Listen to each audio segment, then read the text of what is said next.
In a truly working country, Dangote wouldn't be Africa's richest man.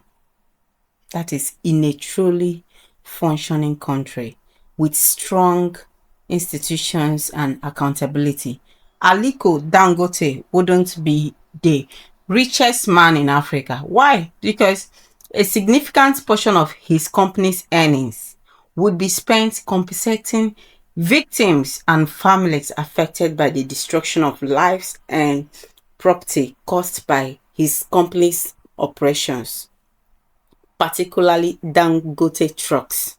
Over the years, Dangote trucks have gained a disturbing reputation for reckless driving, leading to countless fatal accidents across Nigeria. Innocent lives have been lost, mothers, fathers, children, yet justice remains a distant dream for many families. These are not isolated incidents, they've become a recurring tragedy.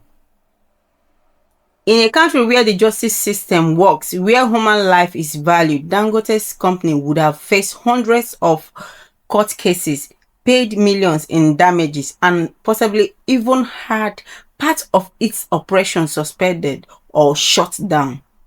Instead, the opposite seems to be the norm. The cases are ignored, the victims forgotten, and the trucks keep moving, destroying more lives along the way. Just days ago, the tragic case of a young woman named Ruth went viral. Her story caught public attention. You know why?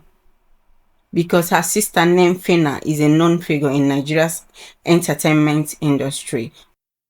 But even with the public outcry and media coverage, nothing has changed. No visible action taken, no justice in sight, and certainly no change in the reckless behavior of Dangote's drivers. It almost feels as though these drivers are taught how to hit and run. Because whenever they hit, the next thing they do is to start running. And nothing will be done about this. Rather than taught road safety and responsible driving. What training do they undergo? What accountability mechanisms are in place? Are these lives seen as collateral damage in the pursuit of profits? In other parts of the world, corporations are held liable for the harm they cause, especially when it's systematic and avoidable. But in Nigeria, powerful individuals and companies often operate above the law, shielded by influence and wealth. The lives lost are reduced to mere statistics, if they are even recorded. You go to say from 2015 to 2019, Dangote truck don't kill 377 people. Then in November 2024, in Lagos, it don't kill 3 people. In March 2025 in Abuja, that's killed 6 people. Then in May 2025 in Benue, it killed 7 people. Let's go further. Now, this is the truck-related deaths in Nigeria from 2015 to 2025 on average. That means on average, Dangote trucks don't kill 39 people in the period of 10 years. 39 people on average. Let's still move further. Now, this is the overview of the accident statistics from 2015 to 2025. Accidents, 318 accidents. 2,607 people were involved. 1,040 were injured. And 393 people don't die. See, I'm not just calling scores or figures for you guys. These are human beings. They have families. They have future. They have vision. They have dreams, just like every one of us. We just die for nothing. No one has been held responsible. You see, this data is from the federal and state ministries of transport, documented data within this period. Now imagine those incidents that were not documented. I never even include Fina's sister. We see what happened to her. Her leg has been amputated. It is so sad, and I can't even wrap my head around it. It is so disappointing. Now let's see. See, even Bible say affliction shall not rise again the second time. But in Nigeria, look at now, affliction don't be like trend. It dey occur over and over and over again. Now these are the people to be held responsible.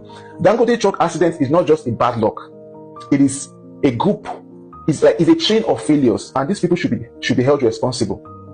Dangote Group and distributors, their responsibility na maintenance, safety, training, and compliance, they failed.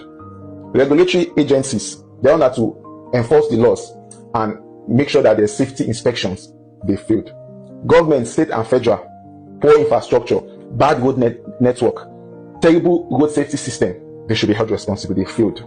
Law enforcement and courts, now them supposed to put in trials, there's no penalties. But then supposed to enforce rulings, they failed. Drivers and operators, some of these drivers, they drink while they drive. Some of them are untrained. This set of people should be held responsible. May the soul of the departed rest in peace. I remain your friend, Get Economist. This is not just about Dangote, it's about a system that enables impunity.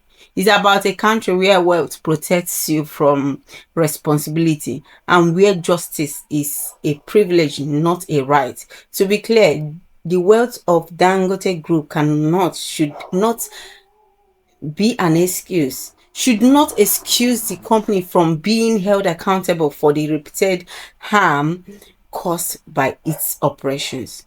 The question remains, how many more lives must be lost before something is done?